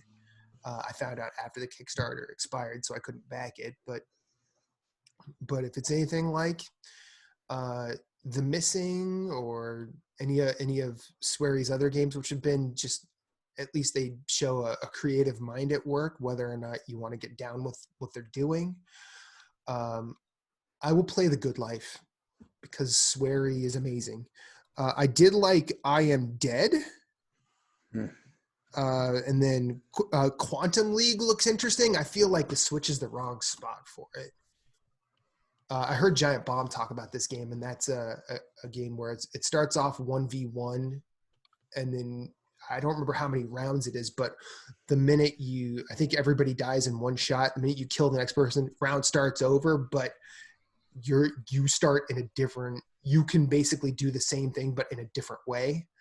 So, the second time you do it, you'll see your first self run the same way you did, but you can come a different way, and you have to just kill the correct one. I thought that was a cool idea. Feria looks pretty cool. And then Eldest Souls. Moving Out looks the right kind of bonkers. Yeah, because it's almost like Undercooked. Overcooked. Yeah. With moving. So it's like, you gotta move this first, put this in the truck, yeah.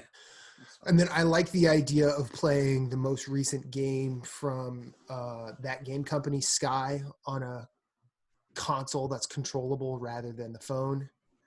And then Dicey Dungeons coming to Switch. Yeah. That's a perfect place for it. You like Slay the Spire, Jason? Mm-hmm. It's been on my Steam wish list, but I heard that and I removed it. Yeah, you'll probably like Dicey Dungeons. I watched a Binding of Isaac YouTuber that I follow play a lot of Dicey Dungeons, and like, man, I want to play this game real goddamn badly. And then Superliminal is another one. I think we got an announcement of that on Switch a while back, and I think that game looks really interesting. I've heard it doesn't pay off as well as the people who've played it would like, but still, I think that idea of messing with perspective is really cool. So, frankly, like, Nintendo are still doing the direct thing correctly, I think. I saw an appropriate amount of shade thrown at, like, you end your thing with exit the Gungeon. Just like, okay, clearly the people angry about this. Everything has to be E3 when someone decides to do a presentation like this. Maybe temper it just a little bit. Yeah. Maybe. Like, not, I mean, you know, this is clearly, like Nintendo said, it's indie world. So if you're going to throw shade at any of this, probably indies aren't for you, which I feel bad for you. Yeah, not everything is going to get the, oh, and one more thing that makes your head explode. Because it doesn't always have to be that. It can just be nice. It could just be like, hey, it can just be here's a bunch of little appetizers before your your big meals, which are your AAAs. You know? Yeah. People were mad about the 30-minute deep dive into Animal Crossing. I wasn't. Basically sold me a game that I never knew I'd like as much as I do now. Mm-hmm. So don't be afraid. People are just angry. Yeah, that's true. That's true. Be nice. We say I wanted to at least talk about those two things for a little bit. Do you guys have anything more to add about either of them? Or you guys want to get out of here? I mean, I'm good. I'm good. All right. Well, then we will see you on the next one. Moose, take us out of here. Bye. Later. At Story Route Zero, we have some cool friends who do some cool things, and I'd like to tell you about them. Phoenix Overdrive uses the power of games and gamers to help heal sick kids through the charity Extra Life. Phoenix Overdrive fundraises for Children's Miracle Network hospitals all year, every year, and the fund culminates in a 24-hour gaming marathon. Find out more about their events and projects online via Facebook at facebook.com/Phoenix Overdrive or on Twitter and Instagram at PHX_Overdrive. You can also join the Facebook group of Pawn Stars at facebook.com/groups/PO Nation in order to share and discuss all the latest in nerd culture. They've also got a podcast, Nerd Overdrive, which you can see weekly at youtube.com/Phoenix Overdrive. You can also catch it on Facebook Live or twitch.tv/PHX_Overdrive. That podcast is also published on Apple Podcasts, Google Play, and Stitcher. You want merch? They got merch. Merch can be ordered from tinyurl.com/PHXODmerch, a portion of which goes to their fundraising efforts. Join the nation and be a hero to sick kids, as El Capitan Ray Osorio, Lee the Maestro, and Becky, the lovely queen of the guild, always say, #Rise Above.